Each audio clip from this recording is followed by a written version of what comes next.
Welcome to the Zachrilege Cast podcast, YouTube video interview program that features me talking to some of the best and brightest in the atheist/secular/awesome community. This is episode number 177. I recorded this interview on January 20th, 2019. Now, I'm not feeling very awesome today, so I'm going to flip the order of the show, so Callie will understand that my previous guest kudos will be after the interview with Nathan Dickey. He's awesome. I don't know if an official tribute to Deb McTaggart, aka Heretic Woman, who passed away this weekend, is something that I can pull off at the moment, so I'll tell a story.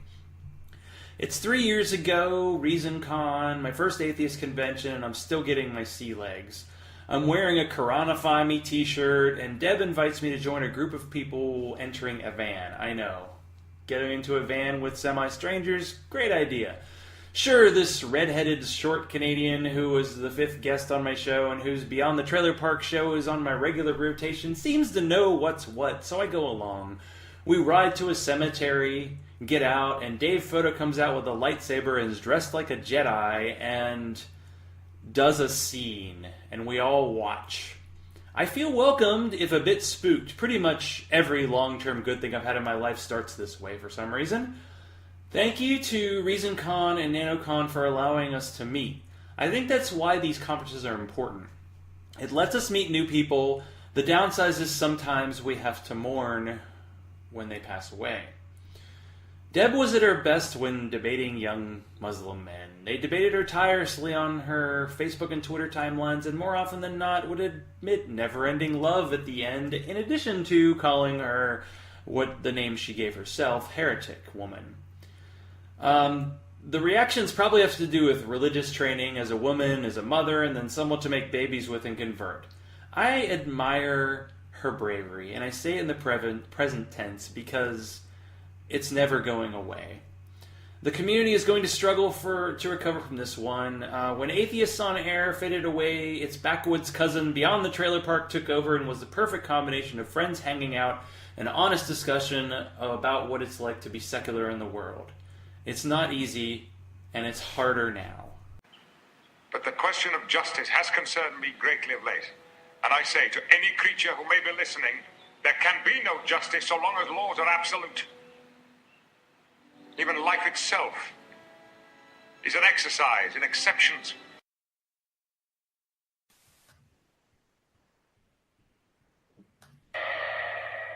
Welcome to the Zachrilege Cast! And we'll wait a second. Oh, play it again. There we go. I want to get the whole gong sound because I never do this right because the old sound disappeared from YouTube, and I always play it twice. Nathan Dickey, welcome back to the show. So we're recording at 10 o'clock your time, and you have a beverage. What do you got? I got a winter ale called Slayer from Ninkasi Brewing Company. And this is a special occasion. I actually don't usually drink before noon. Usually. I like that. No, when I was on Atheist Talk, which is there, it's like 9 or 10, and I was like downstairs in my downstairs area. It wasn't even my normal studio, and I was like, well, I have to, right? And yeah, so I have a Creature Comforts Cocoa Bunny. This is a milk porter, so it's ale brewed with coconut, cocoa nibs, and coffee. So it's like most of my beers. It doesn't taste like beer. I don't even know what beer, it's whatever you call it. Now I used to do out of context quotes. This is kind of in context, but let me go ahead. This is from one of the episodes of your show I was listening to this morning. As critical thinkers and atheists, we should be interested and invested in claims and, oh crap. All right, in my notes. We'll start over. This will be fixed. Wait a second. As critical thinkers and atheists, we should be interested and invested in claims, and that includes historical claims. Hope I got you right on that one. Close enough. Because this is about the last episode of A Leap of Doubt about Jesus' historicity. So you had, was it one of your former Trolling with Logic co-hosts on that one as kind of your co-host?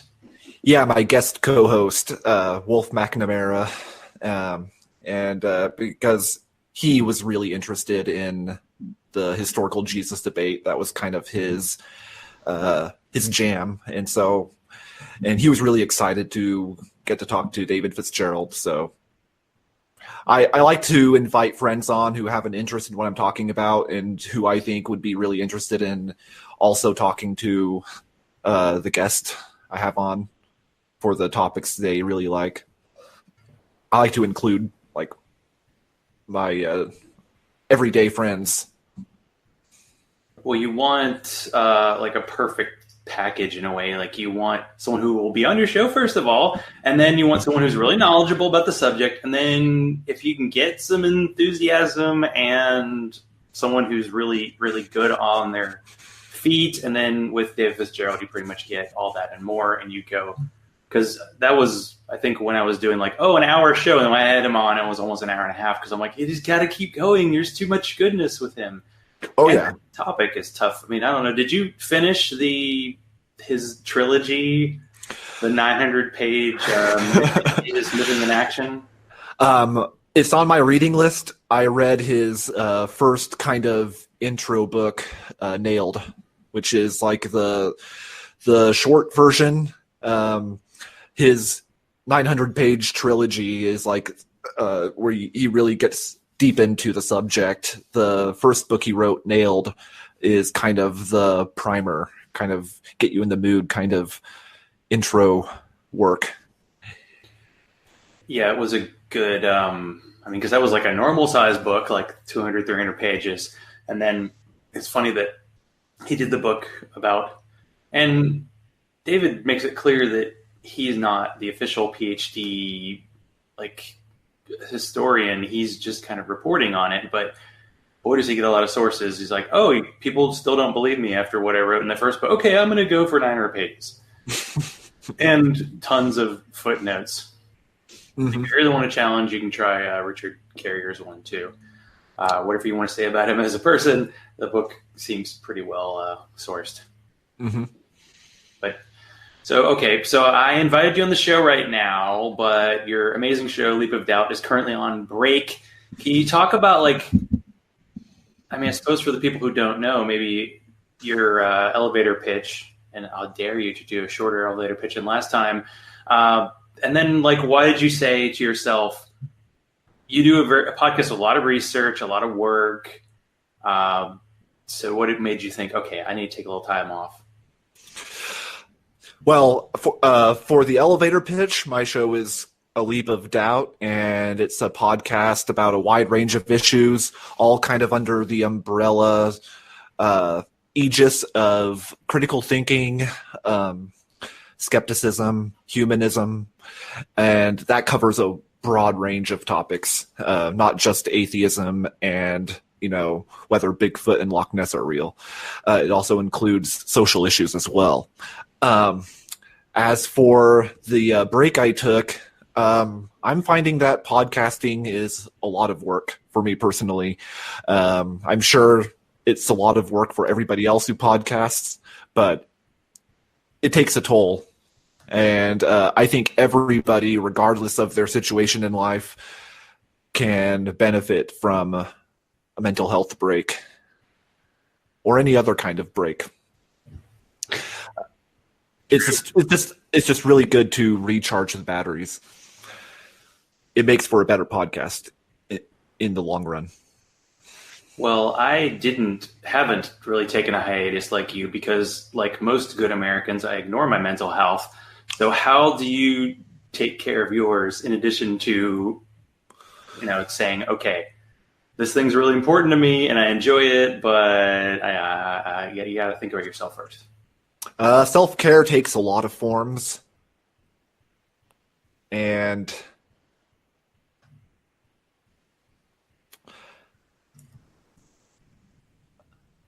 I don't know. I think that any kind of work you do that involves a heavy amount of research, something you care about enough to invest a lot of preparation time into it, can burn you out, and your show can suffer as a result if you put in the amount of work that I think something that you really love will inevitably take.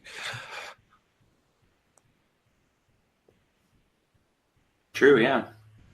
Well, I wanted to ask, you said you had a journalism background, so did you was that what you went to school for, and what was kind of your focus?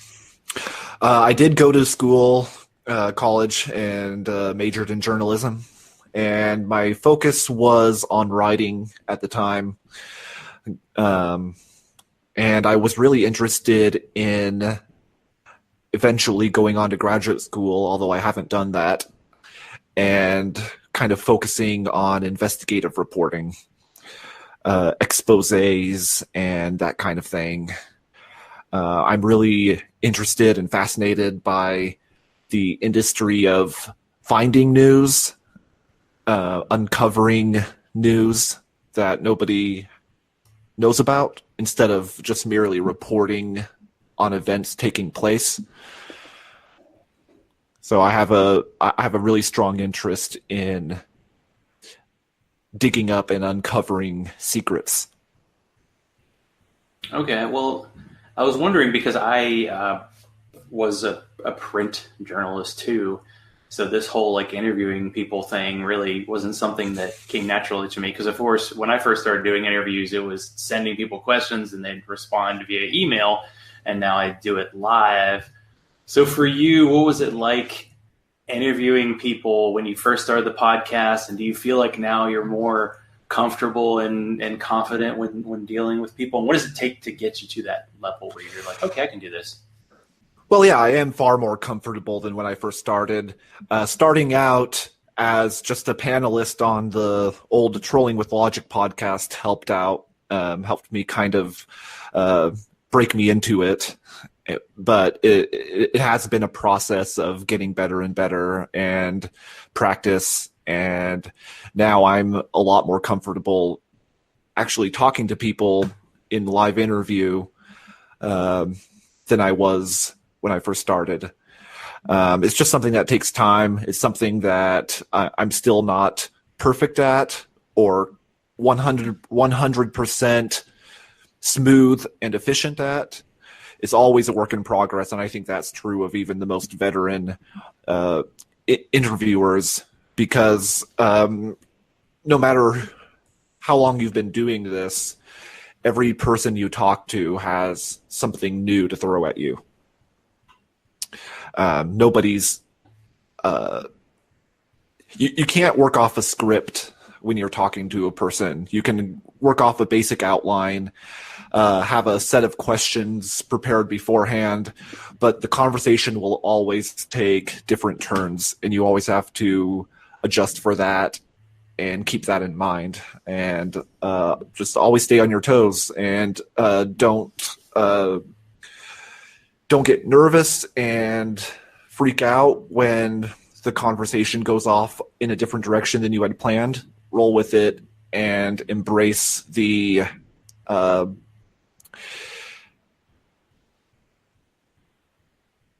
journey or the occasional tangent, I suppose. Yeah, the tangent. There's another word that's on the edge of my brain that's... That'll come to you in like 15 minutes, or another sip of beer would help. So was there a topic that you did or an episode you did that really challenged maybe an existing belief you had on a subject? That's a really good question. That's the kind of experience that I'm actually really open to and always wanting to have. I do know that I've learned something new from every guest I've had. I might have to think about if I've ever had somebody who's really challenged a pre-existing belief. Yeah, I think I was asked that question on a show and I couldn't think of anything. And I don't know if I've had like eureka, like, oh, I flipped my decision. It usually is a takes time thing. Mm-hmm. I think if you believe something and then you hear evidence to the contrary, you kind of go, well, okay, maybe I'm on the fence now. And to get on the other side is going to take some time. For any serious issue, you're not going to change your mind in the course of an hour. If something's thrown at you that you're not sure about, you might say, I need to think about that some more. And I haven't considered that. Which, by the way, is perfectly legitimate to say. I don't think. I think for whatever reason, people are embarrassed to say that kind of thing too often. Yeah, I would hope. I mean, when you call yourself a skeptic, that doesn't mean anything. It's meant less the longer I've seen people use that term. But it is really hard. I don't know if it's a human thing to just be approached or something and go, I don't really know, because you want, especially when you do podcasting, you're supposed to be the person who is confident about everything you say, no matter what you are or not. And it's okay to kind of have those moments and go, all right, let me get back to you on that, and actually try to do it. Maybe that's the thing that doesn't happen. One challenging show I did was when I was talking about, I did an episode about the HBO show Westworld and kind of talking about the philosophical issues that come up in that show. It's one of a series, kind of an informal series of episodes I do where I talk about the philosophical underpinnings of various pieces of popular culture. I've done an episode about The Good Place.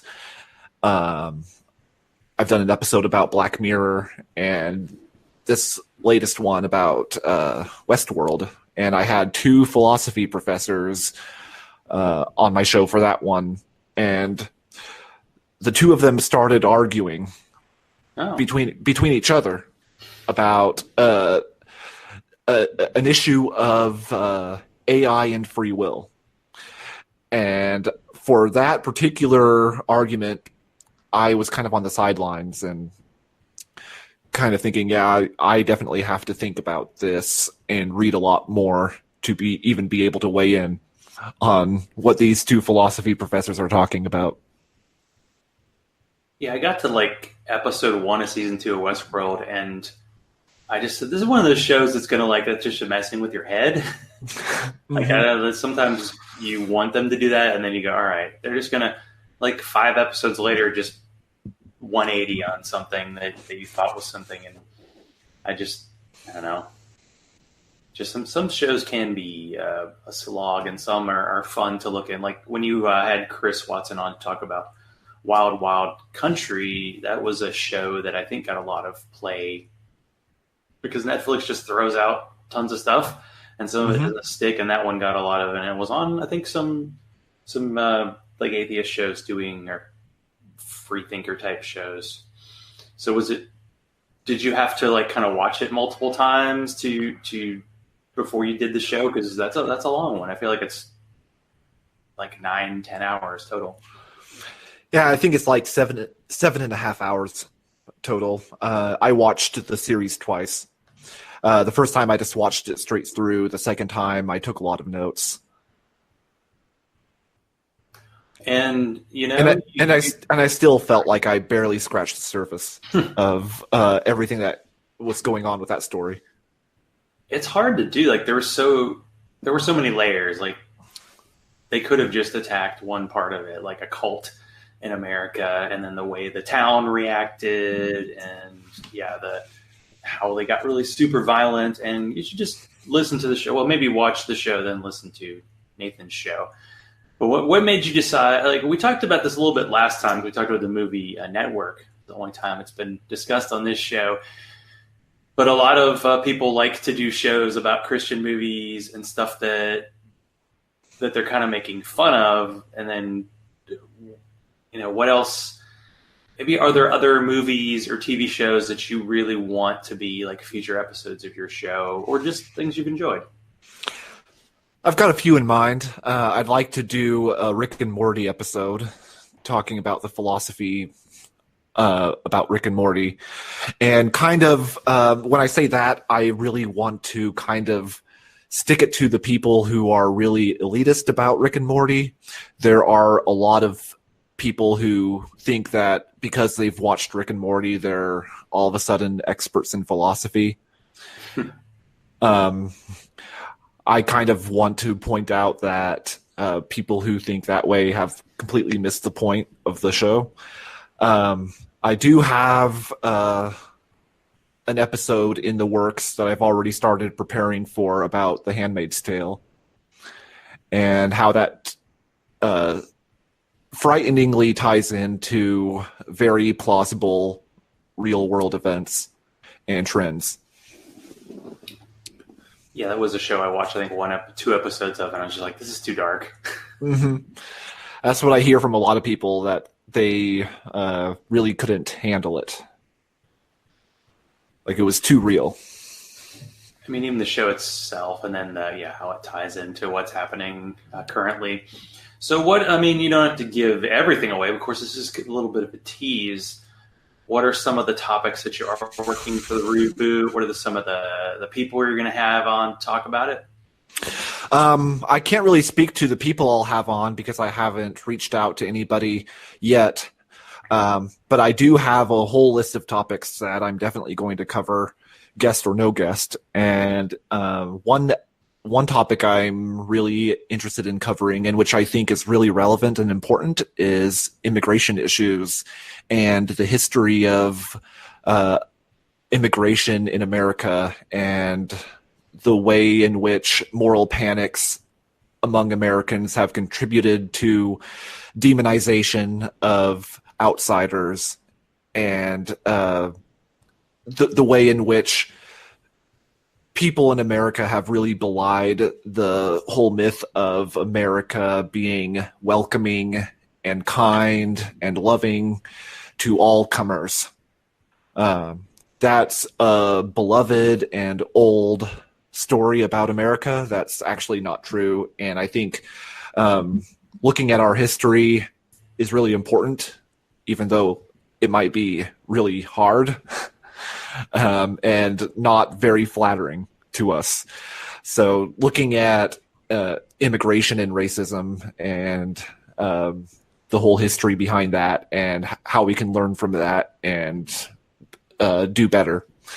I'm really interested in doing an episode about the purity culture industry of the 90s among evangelical Christians and churches.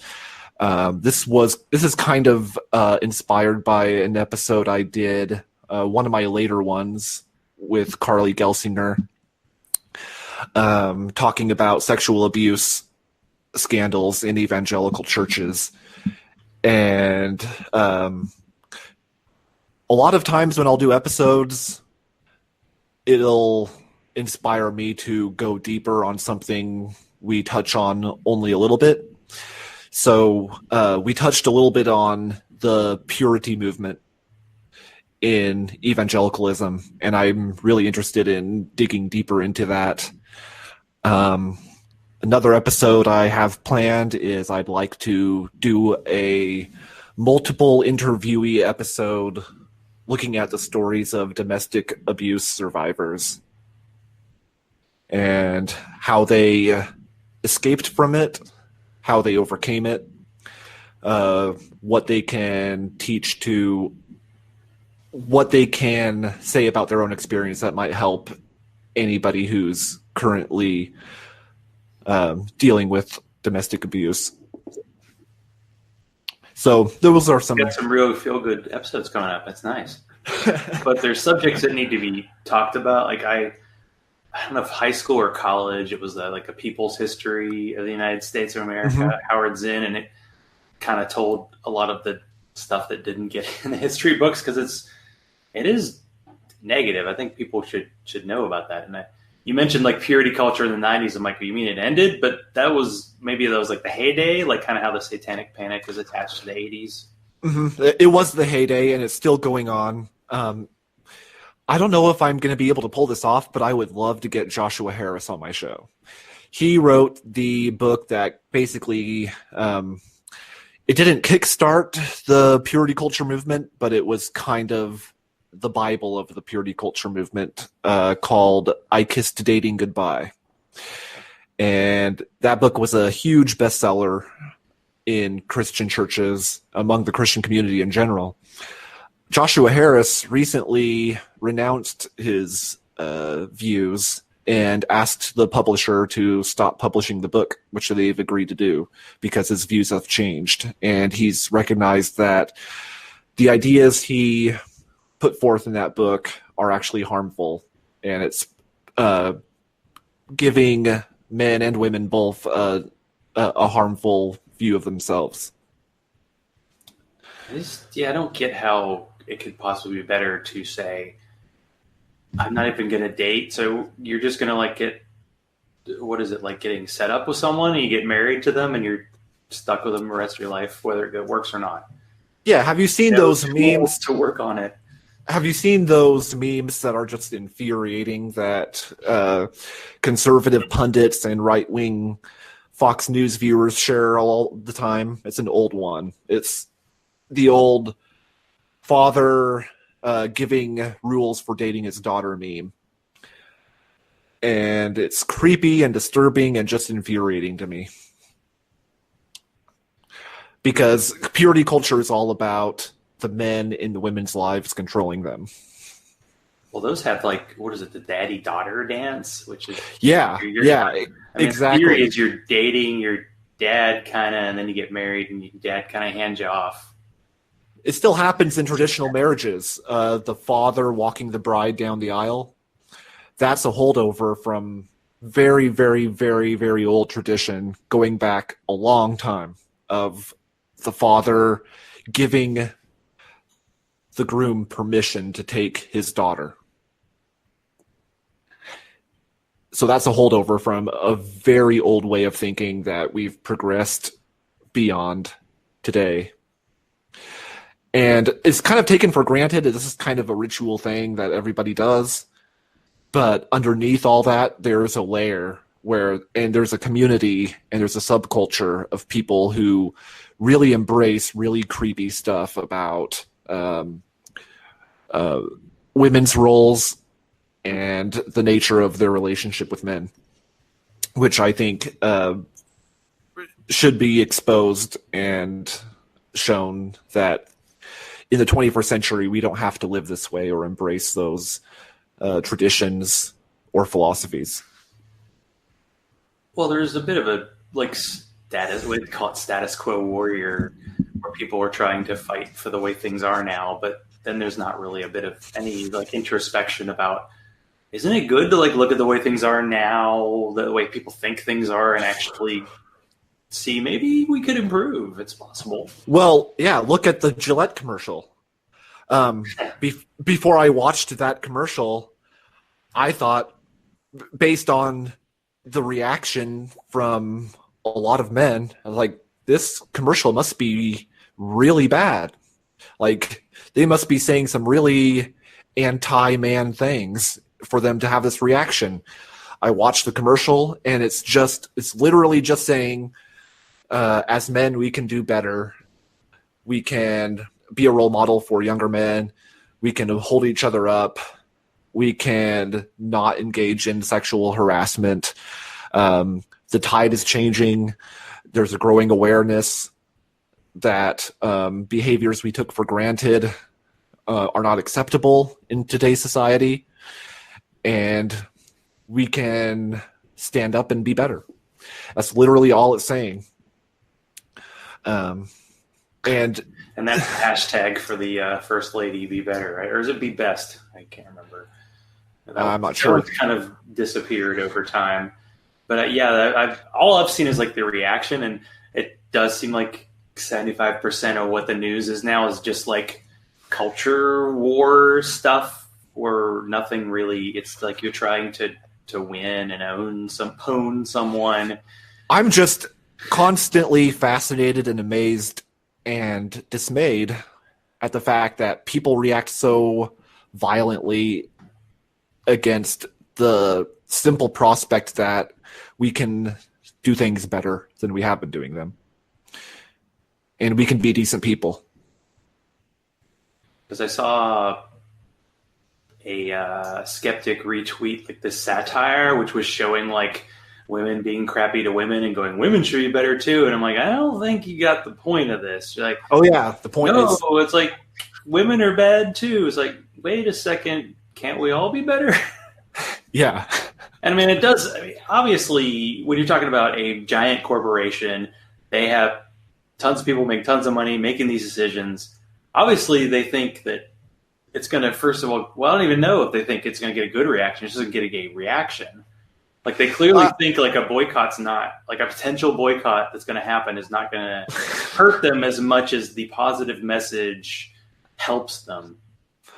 The people who write ads for Gillette, they're not stupid. They knew that there was going to be this kind of reaction from the internet culture, from this kind of machismo culture of, we're men, we're aggressive, we're tough, we man up and we don't talk about our feelings, and we're hypersexual. And they knew there was going to be this reaction. They were fully aware of the culture wars, but they are also fully aware that the culture is changing, and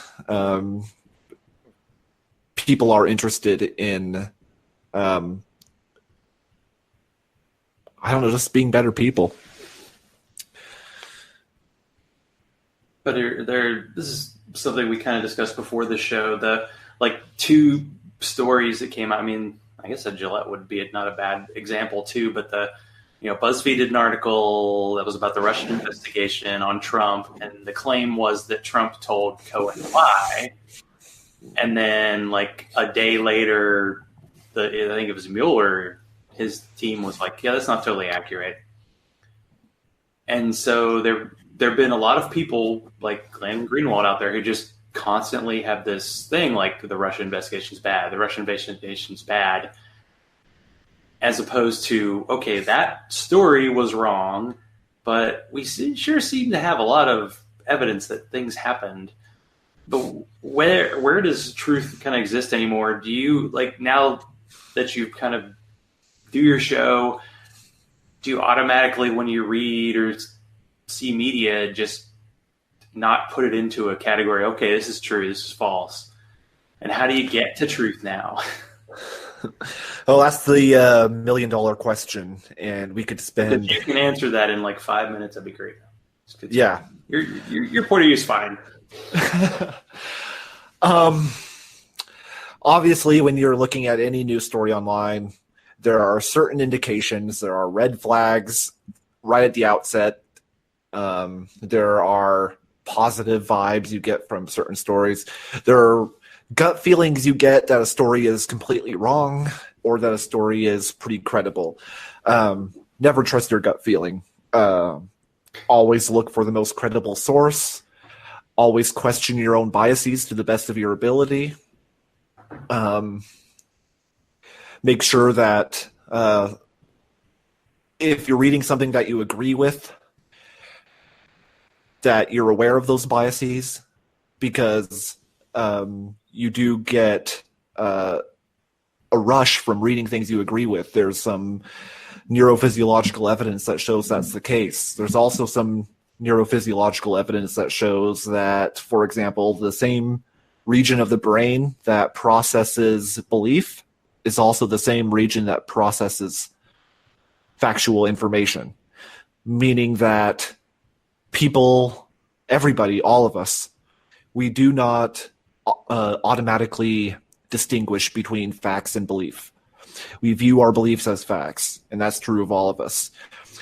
That makes getting to the truth difficult, and it's hard, and it's uncomfortable, but it's worth it. And there are a lot of things we can do to minimize bias. We're never going to get rid of it completely, but exposing yourself to information you find uncomfortable, even repugnant, is important, I think.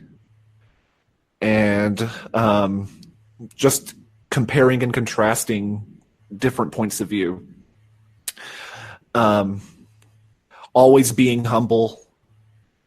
Always being willing to learn from others. Always being willing to revise your beliefs and update your beliefs as necessary. It's not shameful or wrong to say, I was wrong, and My beliefs have changed. People have a really hard time acknowledging that. And on some level, it's understandable because we're all humans. We don't like being wrong. But it's worth it. You can't live a good life if you're mired in falsehood, even if that falsehood is comforting and makes you feel really good. Well, we do see, I mean, maybe the attack on the Gillette ad is similar to when you say anything negative about Christianity and someone who's a Christian, it's such a part of their identity that when you attack Christianity, like, you know, when the Catholics are hiding the priests that are molesting kids, you just point that out and that's like a personal attack. So in kind of tying this to kind of atheism, secularism, like, you know, first getting involved in it, you're like, this is great. I found all these like-minded people. And then you find out, oh no, there's some problematic people in the community or there's some problematic issues. How can you like kind of detach yourself to the point where you're not like minimizing yourself, your identity, but you're not taking all this stuff so personally that you can't take any criticism or negativity at all about what you believe? Well, first of all, you're completely right. We've got to be able to. I'm right, man. Episodes and I'm right. Show's over, everybody. Yeah, it's what you pointed out is really important. That we need to be able to separate identity from belief. A person is not their beliefs. Beliefs don't have rights. People do. And I think that's really important to keep in mind. I know, belief is a company now. It seems like it is. Well, yeah, corporations are people too. And so if corporations can be people, then beliefs can be people. Yeah. Because of what I've talked about earlier about the way facts and beliefs are kind of intertwined, it's hard for people to separate their beliefs from their identity and personality. But I think everybody is capable of doing that. I think people are smart, most people, and I think they have it within themselves to be able to do that, given humility and willingness to change their mind and recognize their beliefs as such, as beliefs. That's not, and just constantly keep in mind that nobody has the full picture, and we can always learn from everybody, and learning is a lifelong process, et cetera, et cetera. As far as what was the rest of your question about I think you mentioned something about extricating yourself from kind of groupthink when it comes to secularism and atheism, and not just expecting that Christians should do that, right? I mean, it's like about finding a balance. Like you're clearly not going to say anybody who has this label that I have, I agree with automatically, but not to the point where you're just totally minimizing anything that's attached to you. Like, I might say somebody's like wrong in this particular instance, but I might defend them otherwise. Right.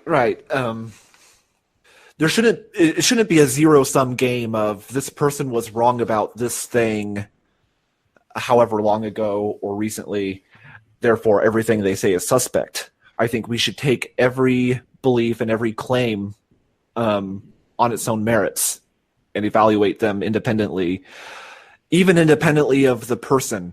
Like you mentioned in passing earlier, whatever we may think of Richard Carrier as a person, his research is pretty good. That would be an example. Like we can learn from people we despise. We can learn from people whose lifestyle we don't want to emulate. And that's the same with beliefs and claims themselves. We can accept that what somebody is saying is true, but what they're saying elsewhere needs some work or needs a lot of work. I grew up in a Christian church, and that experience of growing up in a not just a Christian church, but a fundamentalist Christian church that had a specific, explicit emphasis on anti-science, e.g. creationism. It ended up being valuable to me in the long run because it showed to me what groupthink looks like, and it showed me that the same thing can happen outside religious circles. Anybody, religious or not, can get to a point in their thinking where they're just conforming to what their in-group thinks, what their community thinks, and pushing out all outside opinion. And that can happen in every community. And as secularists, I think we should take on the responsibility of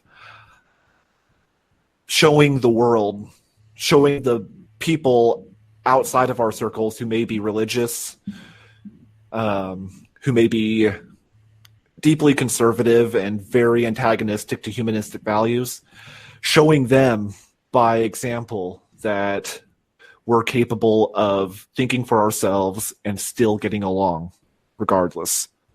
I think that's a really important example to set to people. Well, do you think you have an advantage? Like I said, you mentioned earlier that, when you did your show, that maybe you didn't change your mind about a topic, but you've changed your mind about maybe not the most important topic, but about religion. So do you think that gives you an advantage because you had this thing that was like the cornerstone of your life, most important thing, and then you said, oh, no. Mm-hmm. Can you maybe help those of us who didn't have that background and kind of never really believed? It can be really difficult to talk about briefly and encapsulate in a brief amount of time what it's like to believe, even for myself now, because I've noticed, not necessarily to my own comfort or satisfaction, that as time goes on, it's harder and harder for me to kind of recall or recapitulate in my mind what it was like to be a believer. Like, I do know what it felt like to believe, sort of, but as more time goes on, it's harder to recapture that feeling of, and the more I think about it, sometimes if I get to thinking about it too much or too deeply, it's like, wow, I really believed in God. I really believed that Christ died for my sins. What was that like? Like, I'm kind of losing that feeling of true belief in what that was like the more time goes on. And I think that's just a consequence of acclimatization to my new way of thinking, and the fact that I kind of got out earlier than a lot of people did. You hear a lot of stories about ex-pastors who became open atheists after a lifetime of preaching the word, and not just preaching it, but actually believing it while doing so. We can learn a lot from those people. People like Jerry DeWitt, people like David Madison, who I had on my show, who was a Lutheran pastor for most of his life. We can learn a lot from those people who spent their entire lives in the church and not being passive congregants, but actually actively living the Christian life of ministry. So I'm really interested in studying and reading the stories of ex-ministers and ex-pastors for that reason. I don't know if I kind of went off on a tangent there. It's a good tangent. I mean, it made me think, like, I haven't had people die in my life that I've been, like, best friends with, but I have a feeling it's kind of like that. Like, someone in your life who you're really close with dies, and then over time, your memories just kind of fade in a way. I mean, I have a bad example of mine is like all of the cats we've had, like we were super duper close to them and then they died. And then after a while you like kind of forget things. This happens, and it doesn't make the feeling lesser. It just means that's what happens. My best friend died in a car accident when I was 19 years old and just barely in the process of kind of transitioning out. I was still kind of in the church and kind of out. My best friend was 20 at the time when he died. And I can understand and sympathize with the feelings of people who need there to be an afterlife of some kind. It's an understandable belief. It's an understandable feeling to want there to be some continuation and not have to deal with the finality of it all.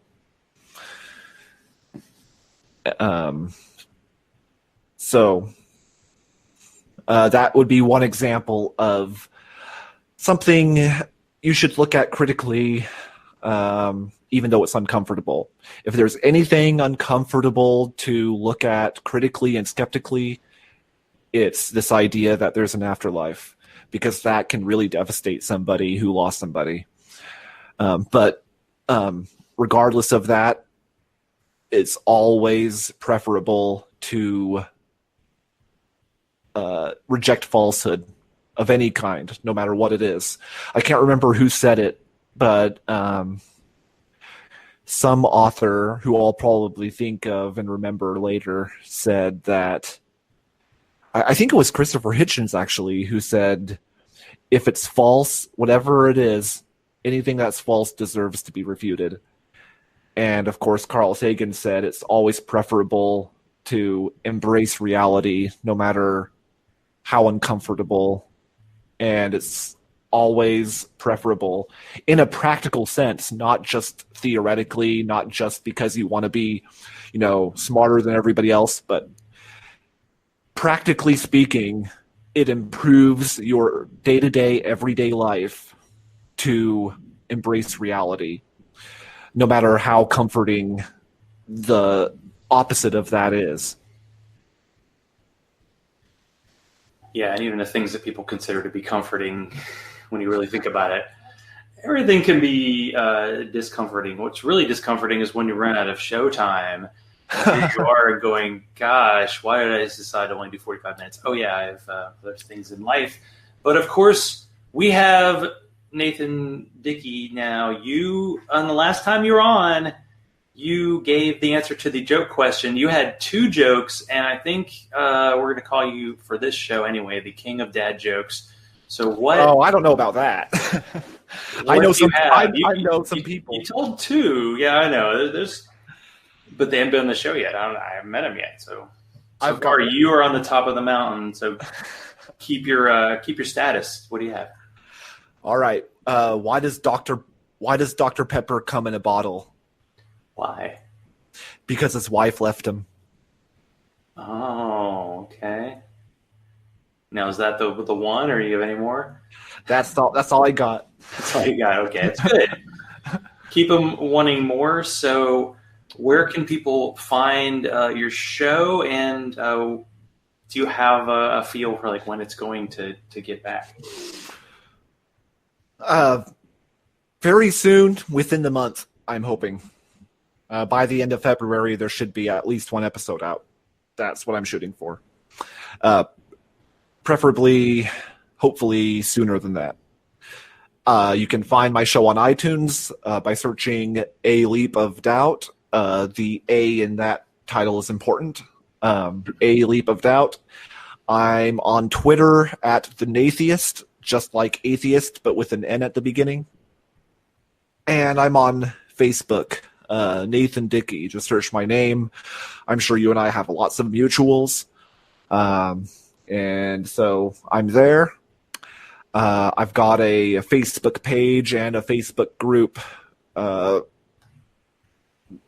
associated with Leap of Doubt as well. It's nice that being on the opposite sides of the alphabet when it comes to podcasts, we can still get along. So thank you again, Nathan, for being on the show. It's been a lot of fun, and happy Sunday. Oh yeah, thank you for having me. It was a pleasure.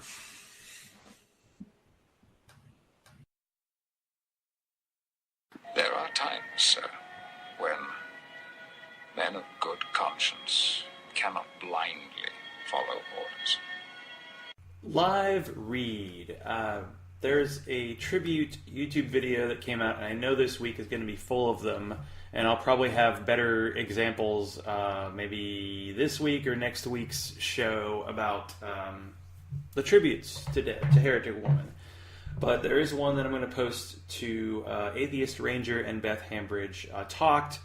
It's got to be pretty raw since we're talking 24 hours about after her death. I do want to thank Callie Wright for being my first 2019 guest, and check out the new rebranded Queersplaining where all podcasts can be found. Nathan Dickey's A Leap of Doubt is one of the best research podcasts I've listened to, so please check out his back catalog as he works on what some call in the business Season 2. Again, it would help immensely this show and my personal feelings if I got some more iTunes reviews, preferably the 5-star kind, so people can find me and therefore find other atheists, secular, and awesome podcasters. Please reconsider doing that. If you want to support this show, be like Freethinker 215, Bobby, Hugh, Teote, Larry, Daryl, and the other Daryl, and that's me, and support the show on patreon.com/Zachrilege, Zachrilege. Follow me on Twitter, like my Zachrilege Cast page on Facebook, and send mail to zachrilege.cast@gmail.com. Just to let you know, upcoming guests of the show are going to be Sharon Frankel, Zach Ford of Think Progress, Steve Shives, and Cecil and Tom, because only assholes say Tom and Cecil, of Cognitive Dissonance. Also, if you're missing ReasonCon, and who isn't, try out NanaCon, coming to Nashville in late March. We'll be getting the details soon. The podcaster gathering will happen, and we'll have organizer Patrick Horst to tell you the details early next month. So next week and next episode, let's just continue the conversation.